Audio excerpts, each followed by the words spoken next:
बिस्मिल्लाहिर्रहमानिर्रहीम, अस्सलाम वालेकुम। खेलों की खबरों पर तबसरों और तज़ियों से स्कोर के एक और प्रोग्राम के साथ सैयद याह्या हुसैनी आपकी खिदमत में हाजिर है। खेलों के आलमी मुकाबले का सबसे बड़ा मेला 23वें ओलंपिक गेम पेरिस में शुरू हो चुके हैं, जिसमें पाकिस्तान के सिर्फ 7 एथलीट्स शिरकत कर रहे हैं। 25 करोड़ की आबादी में सिर्फ 7 ही ऐसे गोहरे नायाब सामने आए हैं जो आलमी मुकाबलों में पाकिस्तान की नुमाइंदगी करेंगे।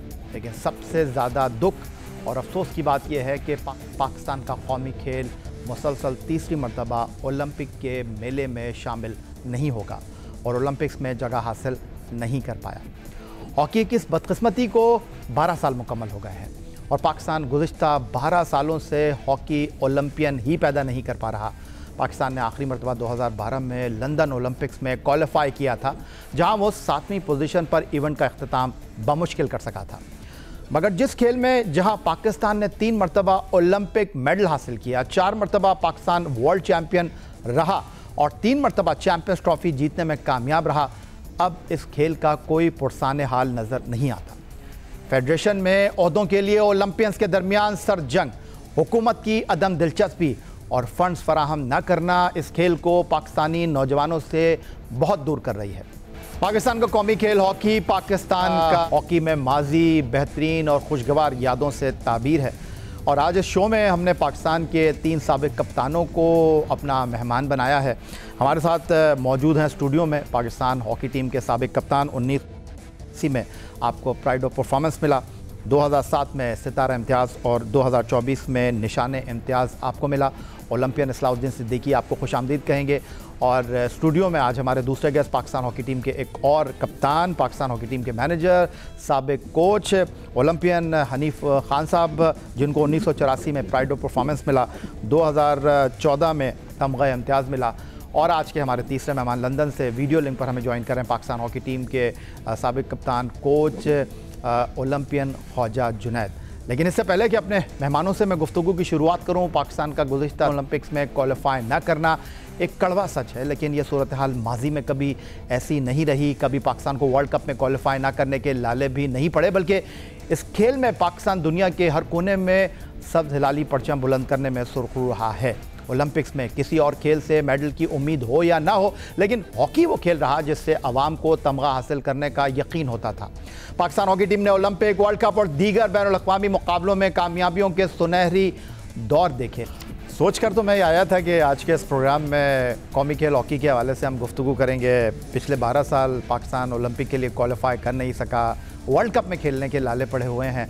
लेकिन खुर्शीद आलम की इस रिपोर्ट को देखने के बाद शायद मेरी आवाज़ मेरा साथ नहीं दे रही, क्योंकि पाकिस्तान हॉकी के इन सुनहरी यादों के हवाले से आज के हम इस प्रोग्राम में ना हुकूमत के फ़ंड का रोना रोएंगे, ना हॉकी के खिलाड़ियों को पैसे न मिलने का रोना रोएंगे, ना पाकिस्तान हॉकी टीम की इस ख़राब कारकर्दगी की बात करेंगे। आज हम अपने जो मेहमान हैं उनसे पूछेंगे कि जो कुछ पाकिस्तान को उन्होंने पाकिस्तान हॉकी के हवाले से दिया, आज जहाँ पाकिस्तान हॉकी में आ गया है, ये क्या सोचते हैं। सीधा चलेंगे ओलंपियन इस्लाउद्दीन सिद्दीकी की तरफ।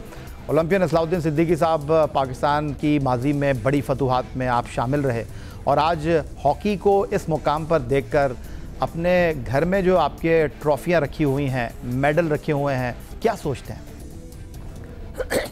याह्या, सबसे पहले तो मैं ये कहूँगा कि जो भी आपने डॉक्यूमेंट्री दिखाई है, ये एक माजी था और कहते हैं ना कि याद माजी अजाब है यारो। दूसरी बात ये कि कहाँ हम खड़े हुए हैं ये भी सबको पता है। इसमें यहाँ तक पहुँचने में किसी का कसूर नहीं है। कसूर किसका है? हमारा। क्योंकि इतना सब कुछ होने के बाद जो है हम उसको मेंटेन नहीं कर सके। वो कहते हैं ना कि आपने कोई टारगेट अगर अचीव करना है तो एक दफ़ा आप मेहनत करेंगे या गोल अचीव करना है तो आप हासिल कर लेंगे, but it is very difficult to maintain. उसको मेंटेन करने के लिए हमें जो मेहनत करनी थी वो हम नहीं कर सके। और सबसे बड़ी बात यह है कि हमें वक्त के साथ साथ चलना चाहिए था, जो हम नहीं चल सके। ठीक हो गया। ओलंपियन इस्लाउद्दीन तमाम चीज़ों को कंट्रोल दरिया को कूज़े में बंद करने की कोशिश की है। ओलंपियन हनीफ खान साहब हमारे साथ मौजूद हैं। हनीफ खान साहब पाकिस्तान का वो नाम है जिनकी इस खेल के तवस्सुस से सब कुछ ज़िंदगी में है। सदर पाकिस्तान से इनकी दोस्ती रही, हॉकी के वजह से इनको जो आज मौका मिला है इस पर ये फ़ख्र करते हैं। इनकी फ़ैमिली में सिर्फ ये हॉकी प्लेयर नहीं है, इनकी फ़ैमिली में और भी ओलंपियन है। हनीफ खान साहब, क्या सोचते हैं आप, जिस खेल ने आपने आपको सब कुछ दिया, जो पाकिस्तान का कौमी खेल है, आज आप ग्राउंड तो ज़रूर जाते हैं लेकिन पाकिस्तान हॉकी में कहीं नहीं है? देखिए, सबसे बड़ी चीज़ है प्लानिंग की। पाकिस्तान ने 15 से 20 साल में कोई प्लानिंग नहीं की हॉकी को प्रमोट करने के लिए।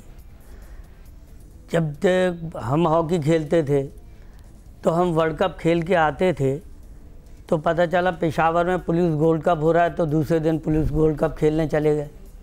वहाँ से फारिग हुए तो शेखोपुरा में खेलने खड़े हो गए। तो डोमेस्टिक स्ट्रक्चर हमारा इतना कमज़ोर है कि प्रमोशन हॉकी की हो ही नहीं सकती। पहले डोमेस्टिक स्ट्रक्चर इतना मजबूत था कि अंडर 16, अंडर 18, अंडर 20 और सीनियर इनकी चैम्पियनशिपें होती थी, उसमें से टैलेंट निकलता था। जब आप पौधा लगाएंगे तो वो सायेदार होगा ना, जब भी तो फल देगा। तो आप पौधा लगाए नहीं आपने 15 से 20 साल में, आपने डोमेस्टिक स्ट्रक्चर पे कोई जोर नहीं दिया, चैम्पियनशिपें नहीं कराई, 2-2, 3-3 साल कौमी चैम्पियनशिप नहीं होती है। तो ये सबसे मेजर जो डिफेक्ट है वो इस चीज़ का है हॉकी का, कि डोमेस्टिक स्ट्रक्चर हमारा बिल्कुल नहीं है। कोई ऑल पाकिस्तान टूर्नामेंट्स नहीं होते, कोई जूनियर की चैम्पियनशिप नहीं होती। ओलंपियन इस्लाउद्दीन सिद्दीकी को आपने सुना, ओलंपियन हनीफ खान की राय आपने सुनी, और अब लंदन चलेंगे जहां हमारे साथ मौजूद है ओलंपियन ख्वाहिद। आखिरी बार ओलंपिक में हमने 1992 बार्सिलोना में ब्रॉन्ज मेडल हासिल किया था, उस टीम का हिस्सा थे ख्वाजा जुनैद। ख्वाजा जुनैद साहब, अब हॉकी में मेडल लेना तो दूर की बात है, ओलंपिक और वर्ल्ड कप में भी हम लोग नहीं जा रहे। बहुत शुक्रिया इस्लाम भाई और हनीफ खान साहब, ये मेरे उस्ताद भी हैं, मेरे सीनियर भी हैं, और मैंने अपनी हॉकी कैरियर में इन दोनों जो और मजीद ओलंपियन से बहुत कुछ सीखा। और इन्होंने जो बातें की हैं इस्लाम भाई ने और हनीफ भाई ने, बिल्कुल परफेक्ट बातें की हैं। इस्लाम भाई ने टेक्निक के ऊपर बात की, हनीफ खान साहब ने डोमेस्टिक स्ट्रक्चर में बात की, ये वेरी ट्रू। मैं इसी को आगे बढ़ाता चलूंगा कि आप देखिए हॉकी के डायनामिक चेंज हो, चाहे वो फिजिकल हो, चाहे टेक्निकल हो, चाहे टेक्निकल। उसके बाद हमारे प्लेस तो लेस अपॉर्चुनिटी है, आपके पास पूरे पाकिस्तान से टैलेंट इकट्ठा होके आ ही नहीं रहा।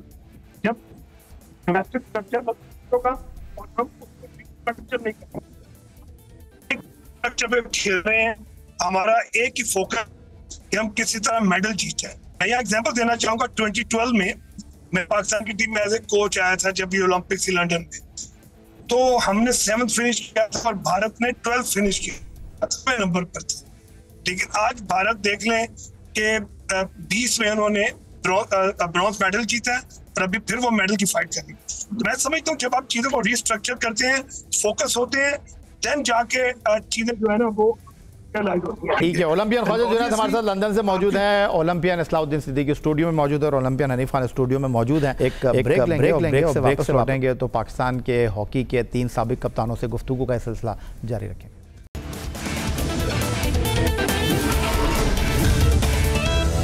ब्रेक के बाद एक बार फिर कहेंगे आपको खुश आमदीद, और प्रोग्राम के इस दूसरे हिस्से में हॉकी की तबाही कौन इसका जिम्मेदार है इस पर बिल्कुल बात नहीं करेंगे। मैं ओलंपियन हनीफ खान साहब सीधा आपकी तरफ आऊँगा, और माजी में जिस तरह आपने कहा कि हम बैनुल अक़वामी टूर से वापस आते थे और डोमेस्टिक हॉकी खेलने के लिए शेखोपुरा जा रहे होते थे, साहिवाल जा रहे होते थे, हैदराबाद जा रहे होते थे, तो कुछ यादें हमारे साथ शेयर करें। आप वर्ल्ड कप भी पाकिस्तान के लिए खेले, ओलंपिक टीम का भी आप हिस्सा रहे, कुछ अपनी सुनहरी यादें हमारे साथ शेयर करें। ये बातें तो होती रहेंगी कि भाई हॉकी को किसने तबाह कर दिया, हॉकी में पैसा क्यों नहीं आया, कुछ अपनी बातें हमारे साथ शेयर करें। जो लोग इस वक्त आपको देख रहे हैं वो ज़रा देखें कि हनीफ खान की क्या दिल के अंदर बातें हैं जो हमसे करना चाहते हैं।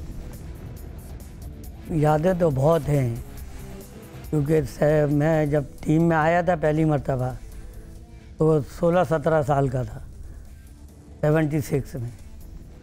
तो मुझे पता ही नहीं था कि ओलंपिक होता क्या है, और इतने बड़े बड़े प्लेयर थे उसके अंदर।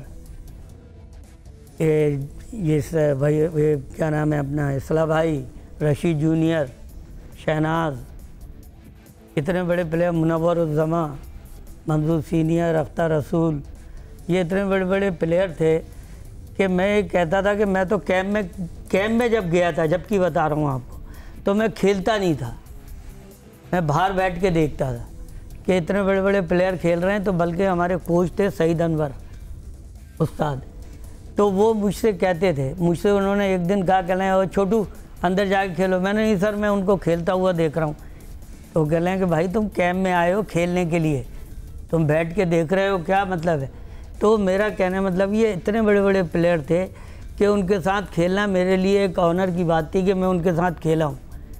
मैं इतना बड़ा प्लेयर नहीं था और ना आज तक हूँ, लेकिन इतने बड़े प्लेयरों के साथ खेला हूँ। फिर 76 ओलंपिक में पाकिस्तान की टीम अनबिटन टीम थी, हर टीम पे 5-5, 6-6, 7-7 गोल मार रही थी। बदकिस्मती से ऑस्ट्रेलिया ने बदमज़गी करके वो मैच हमसे जीत लिया और पाकिस्तान टीम फाइनल से बाहर हो गई। इसी तरह अब 84 ओलंपिक एक्सपीरियंस टीम थी हमारी, कलीमुल्ला था, मंजू जूनियर, हसन सरदार, मैं और खालिद हमीद था लेफ्ट आउट। बाकी तो ये फॉरवर्ड लाइन वो फॉरवर्ड लाइन थी जो हर टीम के लिए मुसीबत बनी हुई थी। ओलंपियन इस्लाउद्दीन सिद्दीकी, आप अल्फाज को लड़ी में परोकर गुफ्तगू करने का फ़न जानते हैं और आपके घर में मेरा जाने का इत्तेफाक हुआ है। हनीफ भाई भी इस बात से इत्तेफाक करेंगे, आपके घर में एक बहुत बड़ी तस्वीर लगी हुई है आपकी वालदा की, और मैं आपको थोड़ा सा वक्त दूंगा कि थोड़ा सा आप अपनी मेमोरी को रिवाइज़ कीजिए, कुछ अपनी यादों को हमारे साथ शेयर करें। लेकिन उससे पहले मैं लंदन चलूँगा, जहाँ वीडियो लिंक पर ख्वाजा जुनैद हमारे साथ मौजूद हैं। ख्वाजा जुनैद साहब, अब हॉकी में कुछ उम्मीद रह गई है हमें? ओलंपिक 3 हमारे गुजर चुके हैं, वर्ल्ड कप में हम क्वालिफाई कर नहीं रहे, लेकिन उम्मीद के ऊपर जो है वो दुनिया कायम है। आपको उम्मीद का दामन हाथ से नहीं छोड़ना चाहिए एक हॉकी प्लेयर की हैसियत से, क्योंकि मायूसी स्पोर्ट्समैन की जिंदगी में नहीं होती। मैं बिल्कुल आपसे इत्तेफाक करता हूँ कि मायूसी का लफ्ज जो है ना वो प्लेयर्स की डिक्शनरी में नहीं होता, उसमें सिर्फ एफर्ट, हार्ड वर्क चाहिए होता है। मैं जैसा कि आपको बताया, अभी गवर्नमेंट के साथ भी काम कर रहा हूँ एज ए फोकल पर्सन, तो गवर्नमेंट की, प्राइम मिनिस्टर साहब की इसको तरजीहात में हॉकी शामिल है और उन्होंने इसको स्पेशल फोकस किया हुआ है। इंशाल्लाह ताला आने वाले दिनों में जो भी हमारे मादी में मसाइल थे वो सब हल हो जाएंगे। और सिर्फ मैं समझता हूँ कि हमारे जितने प्रोफेशनल लोग हैं इन सबको चाहिए कि हम सब एक साथ बैठ के इसकी जो हिकमत अमली तैयार करके फिर उसको इम्प्लीमेंट करें। बाय फोर्स कभी भी हम नहीं जीत पाएंगे। अगर आपके ना ओवरनाइट मेडल आ जाए, दिस इज नॉट पॉसिबल। जो आपकी टॉप टीम है उनसे इस पर हर चीज में आगे जा चुकी है। आप देखें, जब आप इस्लाम भाई ने खूबसूरत बात की, जब आप फिजिकल की बात करते हैं तो वहाँ पे लंग्स कैपेसिटी की बात हो रही है, आपके हार्ट रेट की बात हो रही है, आपके बॉडी फैट की बात हो रही है कि आपको कितना वजन लेके भागना चाहिए, आपका शुगर लेवल कितना जो है वो कंज्यूम हो रहा है। तो मैं समझता हूँ ये चीजें हमारे यहाँ अभी इम्प्लीमेंट नहीं हुई, डाटा बेस नहीं बनता, किसी प्लेयर का लेवल जब वो आता है क्या होता है, जब वो खेलता है क्या होता है। तो मैं समझता हूँ इन चीजों को अडेप्ट करके हमें आगे बढ़ना पड़ेगा। और हनीफ भाई की बात से मैं इत्तेफाक करूंगा कि इतना पोटेंशियल है। जी, ओलंपियन इस्लाउद्दीन सिद्दीकी साहब, अब आप अपनी गुफ्तगू को जारी रखें और हमें कुछ माजी के झरोकों में लेकर चलें, क्योंकि आपके पास बातों का ख़जाना है, आपके पास माजी की यादें हैं। हनीफ भाई को तो हमने बड़ा टटोलने की कोशिश की, हो सकता है अगले ब्रेक में हनीफ भाई हमें कुछ सुनाए। या मैं यही कहूँगा कि न छेड़ मलंगा नू छेड़ दिया मैंने। कहाँ से शुरू करूँ, कहाँ पे ख़त्म करूँ? वैसे तो अगर माजी में जाएं तो कल की बात लगती है, लेकिन बीते हुए सदियां गुजर गई हैं। जब हम पाकिस्तान टीम में आए थे, मैं पहली दफ़ा पाकिस्तान टीम में 1967 में आया, और मज़े की बात यह है कि जब कैंप लगा था हमारा 44 प्लेयर्स का कैंप था और हर पोजीशन के 4-4 लड़के थे। बाद में फिर थोड़ा सा कुछ और हुआ कि साहब कुछ लोग रह गए हैं, फिर दोबारा से उसके अंदर कोई 20 प्लेयर्स और शामिल हो गए। जब 4 लड़के थे हर पोजीशन के, तो मैं अपनी पोजीशन का चौथा था और मुझसे आगे जो 3 थे वो सारे सीनियर्स थे, और हमने उन सीनियर्स के साथ हॉकी खेली है और उनसे सीखा है, जिसमें अनवर अहमद ख़ान, वहीद ख़ान, अभी वली किड्डी हमारे कोच होते थे, अभी कलाट हमारे कोच होते थे, मेजर शुगर हमारे कोच होते थे, एजी ख़ान, मतलब ये सारे लोग जो हैं। और जो प्लेयर्स होते थे उसमें दूसरे जो प्लेयर्स थे उसमें सैयद अनवर भी थे, उसमें मोनी डार भी थे, ज़काउद्दीन भी थे जब मैं कैंप में आया था, सारे हमारे सीनियर, तारिक अजीज़, सारे बड़े सीनियर, तनवीर डार और मैं साथ साथ आए थे, बल्कि तनवीर थोड़ा मुझसे सीनियर थे। तो हम जब खेलते थे तो अब हमारी कोशिश ये होती थी कि एक तो ये कि हम अपने सीनियर से सीखें। सीखते किस तरह थे कि हम जब अंदर नहीं खेल रहे होते तो बाहर बैठे होते थे और बाहर बैठ के हम अपनी पोजीशन के खिलाड़ी को ज़्यादा देखते थे। मैं राइटिंग खेलता था तो मैं अपने राइटिंग को देखता था। मुझसे पहले जो राइटिंग थे वो उसमें मुश्तबा बहुत अच्छे कराची के राइटिंग थे, ज़काउद्दीन टीम के अंदर थे, मुश्तबा टीम के करीब आते थे और कट जाते थे। 10 साल कैंप अटेंड किया उन्होंने, टीम में नहीं आ सके। उसके बाद जब वो निकले हैं तो मैं पाकिस्तान की टीम के अंदर आया। बहुत शुक्रिया ओलंपियन इस्लाउद्दीन सिद्दीकी साहब, बहुत शुक्रिया आपका। ओलंपियन हनीफ खान साहब, आज के इस प्रोग्राम में हमारी दार आप शरीक हुए और वीडियो लिंक पर लंदन से हमारे साथ मौजूद थे ओलंपियन ख्वाजा जुनैद। यही आज का हमारा प्रोग्राम था कौमी खेल हॉकी के हवाले से। पाकिस्तान माजी में ओलंपिक, एशियन, वर्ल्ड चैम्पियन हुआ करता था, लेकिन आज पाकिस्तान का दामन न सिर्फ इन तमाम एजाज़ात से खाली है बल्कि पाकिस्तान हॉकी इस वक्त मुश्किल सूरत हाल से दरपेश है। पाकिस्तान हॉकी में बहुत ज़्यादा मसाइल हैं। पाकिस्तान हॉकी का ये हाल है कि अब ओलंपिक और वर्ल्ड कप में भी पाकिस्तान को बराह रास्त एंट्री नहीं मिल पा रही है। यही आज का हमारा प्रोग्राम था। आप एक्स अकाउंट पर हमें फॉलो कर सकते हैं, हमें ईमेल कर सकते हैं, अपनी राय से आगाह कर सकते हैं score@geo.tv पर। इस दुआ इस उम्मीद इस तवक्को के साथ कि पाकिस्तान में खेलों खिलाड़ी तरक्की करते रहें। सैयद या हुसैन को स्कोर की पूरी टीम के साथ अगले प्रोग्राम तक के लिए इजाज़त दीजिए।